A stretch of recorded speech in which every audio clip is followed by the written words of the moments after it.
Well, good morning. David Combe here with the CBS Debrief, Thursday the 9th of June, just coming up towards 9 a.m. here, and another down session out of the Dow last night. That makes it 6 straight sessions down, and the actual figure there was 21 points, so not a bigger move as down as some of the previous sessions, which sort of, to my mind, suggests that we're starting to see a slowdown here, perhaps, but maybe that's wishful thinking. The S&P 500 down 5.38. Now that's now had its longest decline since early 2009. So yeah, the broader index there really showing a long gradual sell-off there. The rest of the Americas here, Nasdaq down most of all, nearly 1%. Toronto 3/4, Mexico down just down, and Brazil down 0.3. There was something I was going to mention, but forgotten what that is apparently. Okay, let's move on and have a look at the rest of Europe.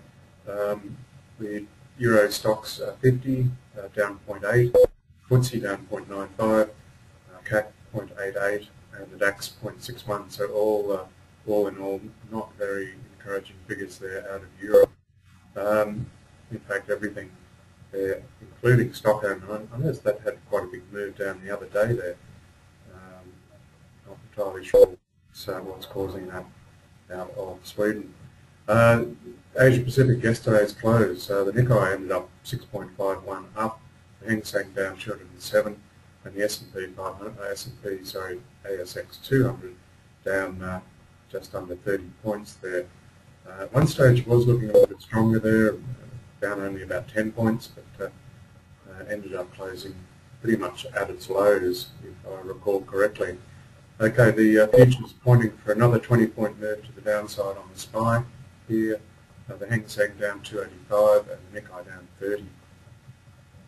I really think that we are getting towards the this mid 4,500 level, mid 4,000 level, I should say. Really would expect to see some support here, so we might end up spending some time here. Of course, to the downside, the potential there still remains 4,200. So see if this ends up holding here. I'm thinking it might, but be prepared for that to continue, perhaps to move down to that 4,200 level. We'll see. Okay, let's move on now and have a look at the commodities space. Brent 117, crude back above $100 here, up 18 cents. So I haven't actually seen the figures there for OPEC or the results there, but I'm guessing it was something that resulted in some sort of tightening there, perhaps, and that's seeing that get supported here back above 100. The rest of the commodities space, we've got largely green numbers, apart from two reds, and that was orange juice and wool.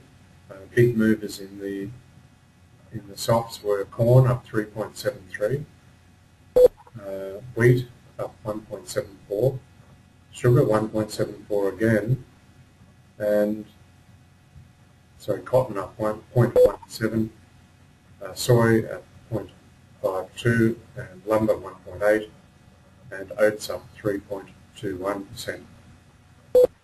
Copper at 411.10, up 0.25. Gold at 15.38, down 30 cents, and silver at 36.80. Take a look here at currencies and what they're doing.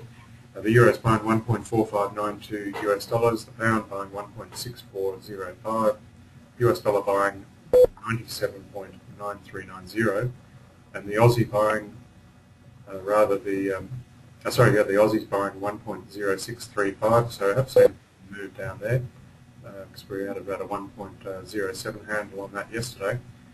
The US dollar is buying 0.9796 Canadian and just 0.8359 Swiss francs. Okay, let's have a look at the economic calendar, and then we'll move on and have a quick look at the Falcon Trader, and then we'll let everyone get into their day. Okay, so We had New Zealand rates decision this morning, keeping rates at 2.5%. If anything, I would have expected a down move there. A friend of mine was saying yesterday that on a per capita basis has been the most expensive natural disaster in history. And I guess when you look at the population there, that sort of makes sense. Okay, then we've got some GDP numbers out of Japan. Around 9:50, so just about another 50 minutes. We're expecting negative numbers on all of those, as would be expected after the quake and tsunami. Then at 11:30 this morning, we've got unemployment numbers out for May for Australia, and the expectation there is 4.9. Previous was 4.9.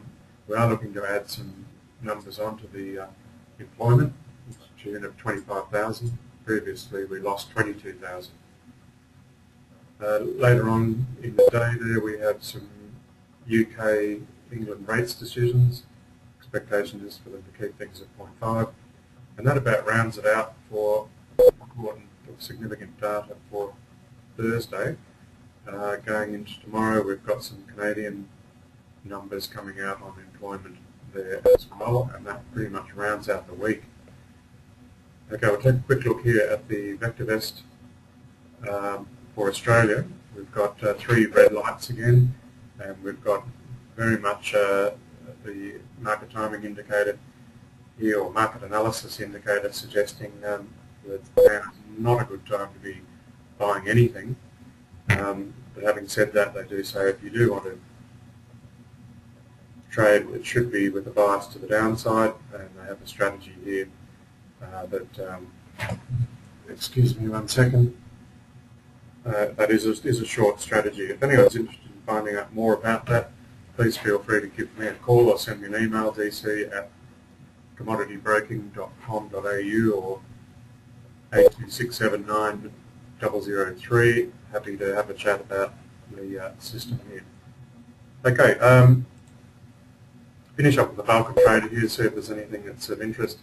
Having just said you shouldn't be buying anything, there is this one little gold stock that I continue to quite like, which is Barbara. It is down on key levels of support here, where it has spent a fair bit of time. It does seem to be undervalued, and yeah, that's probably one for the brave, and if you're going to take a view on that, it's to be speculative, so halve your normal trade size perhaps would be the way to play that.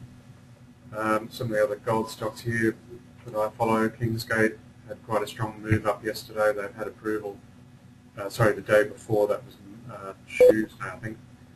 They had approval there to increase the area that they're able to explore at the Chat Tree mine in northern Thailand. So that moved up pretty nicely. Medusa.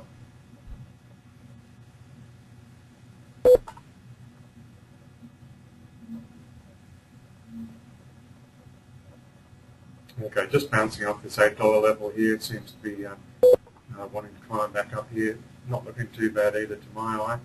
And then finally, a top pick from the VectorVest system is Iluka Resources. And VectorVest has actually put, I think it's around a $21 valuation on that. And I think if it does come down and fill this little gap here, that's probably not a bad one to be looking at accumulating as well. Okay, well, thanks as always, and until next time, bye for now.